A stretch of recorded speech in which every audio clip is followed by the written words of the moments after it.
Hello and welcome to Organic Edible Garden. We're approaching a full moon, which is traditionally the time to put in your root crops. However, today we're going to do other jobs that really need doing. The weather's been cold and wet and we've neglected our tomatoes and our potatoes.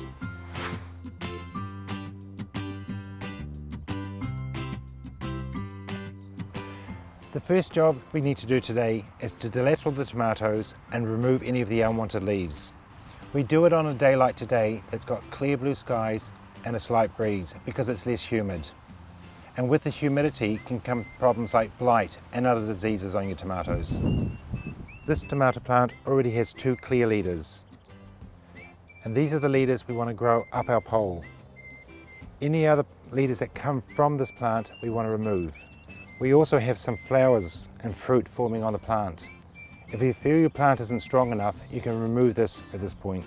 But these plants seem to be growing fine, so I'm going to leave them on. In this case here, this leader, it's divided into 2. I'm going to take one of these leaders out.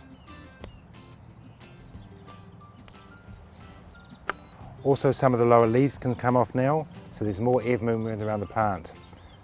By turning it down and then up, we should be able to remove them easily. Same with any of these lower leaves that are starting to curl. The curling of the leaves are not a problem, it's just a sign of cold weather or wind. Try and remove these small laterals as soon as you can. The smaller the laterals, the smaller the wound and less chance of disease getting into the plant. Again, using soft tie, which does less damage to the tomatoes if it's windy. And our tie from before has become very sloppy, so we're going to tighten that up and just make sure there's lots of support for those new tomatoes that are forming. And because we've neglected the tomatoes and we've got some big wounds, it's often good as a preventative to use flowers of sulphur on those wounds. It will stop things like your blight and other disease entering your tomato plant. I find the easiest way is to just get an old paintbrush and paint them on.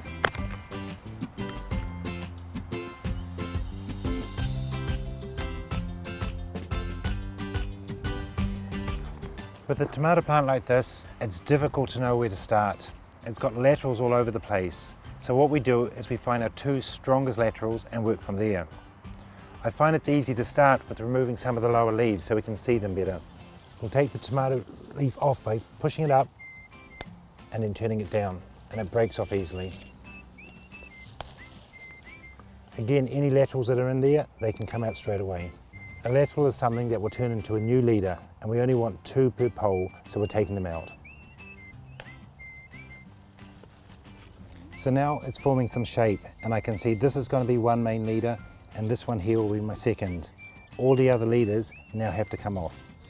We'll take all of these other laterals out, and all the other lower leaves out as well.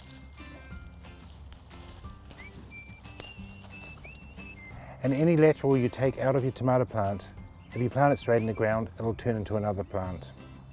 I'll keep removing some of these lower leaves and laterals. And remember, removing too many leaves is not a problem. They will grow back.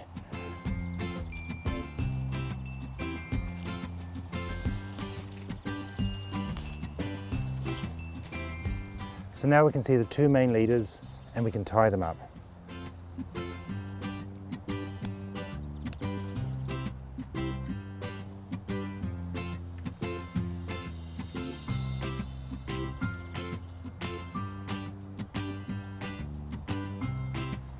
As we've created big wounds, we're going to make sure we paint our flowers of sulphur on.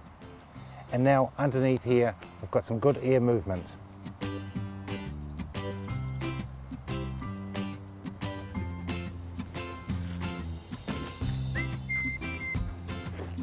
With this one here, we've still got to find our 2 leaders, and it's got quite a few. The first thing I will look for is the 2 strongest of all, and I think I'll use this leader here and this leader here.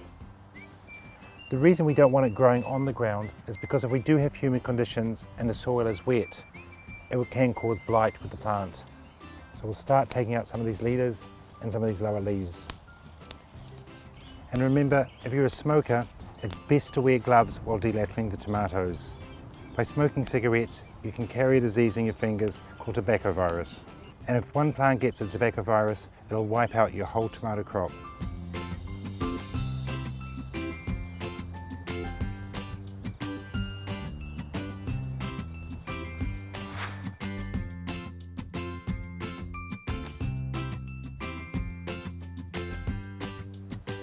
The chitted potatoes that we planted a while back have now sprouted nicely.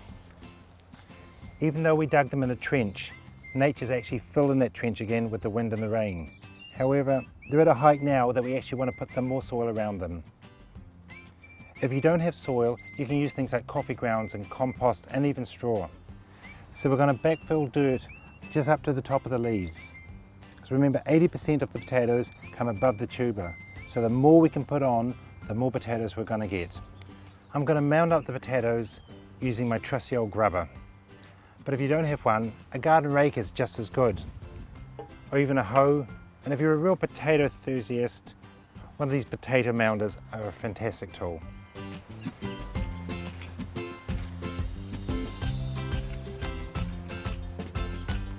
We want to cover to the top of the leaves. The leaves still need to be showing so it can continue with the photosynthesis, and any leaves underneath that will just rot away and be buried.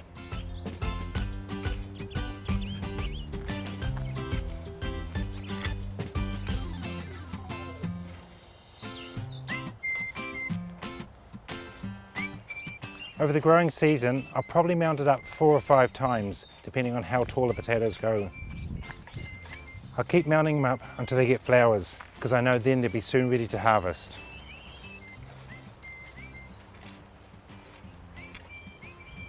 So you can see why it was important to dig a trench which gave us a lot more soil on the outside that we could pull in as the potatoes grow.